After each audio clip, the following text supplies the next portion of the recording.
All righty. Seton, poll question for the first hour of this Tuesday program. Robert Kraft is not a Hall of Famer because... ... Stinking dot, huh? Okay. Who made the Hall of Fame? Nobody. Because now they've told me, okay, if the goal was to get these other candidates in, okay, mission accomplished. You got Belichick and Kraft out of the way. Now Kenny Anderson, L.C. Greenwood, or Roger Craig should get into the Hall of Fame.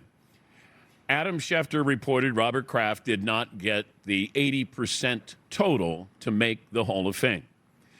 So who got in? Because my only issue is if everybody had this altruistic motive in mind to get the other guys in because Kraft and Belichick are eventually going to get in. I hope that at least two get in, but you still have to get 80% of the vote. That's the problem I have with this. It's not like, hey, we didn't vote for Belichick, we didn't vote for Robert Kraft. Okay, are two of these guys get in? That would be great. I just worry it'd be like all of this and nobody got in. Yes, Paulie. I brought this up the other day, and I think I don't like to use the word conspiracy, but for Kraft and Belichick to both not get in feels like maybe a group of guys got together and had a chat before they walked in the room to vote. See, I don't know if they can do anything together. You only remember, I think it was 10 people had to not vote for Belichick and 11 didn't. That seems awful coincidental. Yeah. Because if it's 9, he's in, and but I don't know if it's the same number for Kraft as it is for Belichick. Then we might have one of them conspiracy theories. You know, it's not so much that I didn't vote for him. It's that I did vote for someone else. This is Seton with his universal voice for the media voting on this. I don't have a problem with the Patriots. I'm not making it about them. It's just it was time for these other people again. So it's not so much that I didn't vote for them. It's that I did vote for these other people. I know.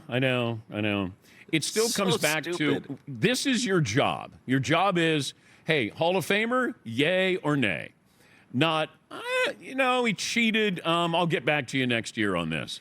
Robert Kraft and Bill Belichick didn't get in? I know. That is crazy. Yeah, I know. Doesn't it feel like the NFL is split in two camps? That you have the Jerry Jones side of this and the Robert Kraft side of this. Mm-hmm. And Jerry Jones is actually winning something. Mm-hmm. That's what it feels like with Robert Kraft. Yes, Marvin. That's the only thing he's been winning. Oh, okay. I see what you Nailed did there. it. Yeah. You got him. Nailed it. You showed him. Yep. He's only a billionaire. Yeah. But we're also kind of making it seem like these guys are going to live forever. Robert Kraft will eventually get in. Eventually. Like, you want to get in while you're alive. I'm just saying. It's like, oh, man. Sorry about that. Are we going to get to a point where Robert Kraft and Bill Belichick are like, we got to get these guys in. We got to get them in, so sorry. Okay, but if you aren't voting for Barry Bonds because he cheated, then you continue to not vote for Barry Bonds. That's what Hall of Fame voters have done. If you're not voting for Robert Kraft for cheating or being a part of an organization or Bill Belichick, then continue to vote that way. What would change? Well, he cheated. Well, we showed him we didn't let him in the first time. Yes. It does feel like the possibility is there that people are using the rules of Hall of Fame voting to hide behind not wanting to vote for these people. Yeah. Hey, it's not me. It's the process. It's really just the process. So I would have voted for him if we could have gotten more in, but it's the process, so I can't. Yeah, Paulie. Going back to Barry Bonds, he, in his first year of eligibility, got 36% of the vote. Every single year it went up. In his final year, he got 66% of the vote. Did not get in, but it almost doubled over a 10-year period. You have a whole new wave of voters on the Hall of Fame.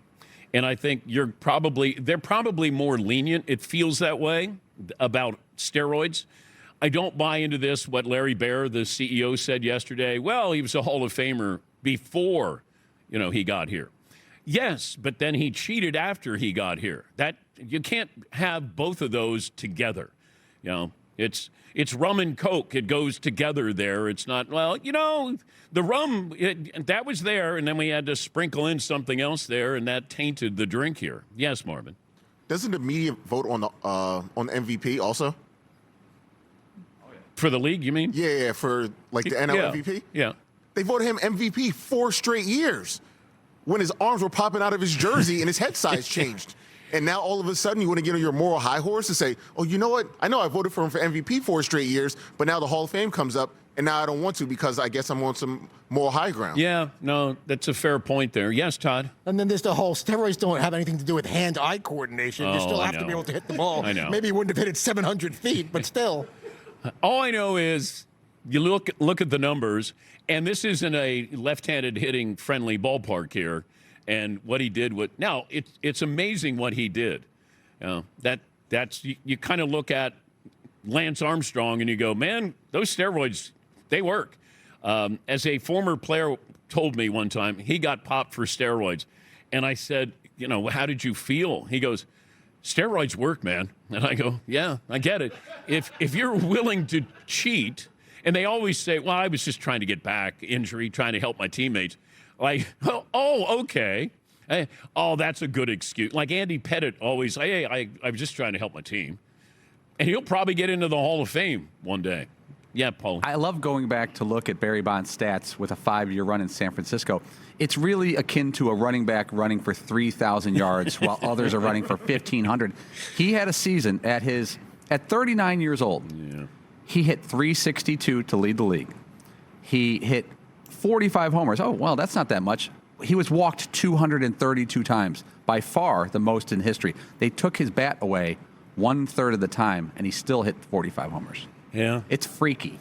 Well, he had a career resurgence. That's what it was, but it was based off of Mark McGwire and Sammy Sosa. They were the sportsmen of the year.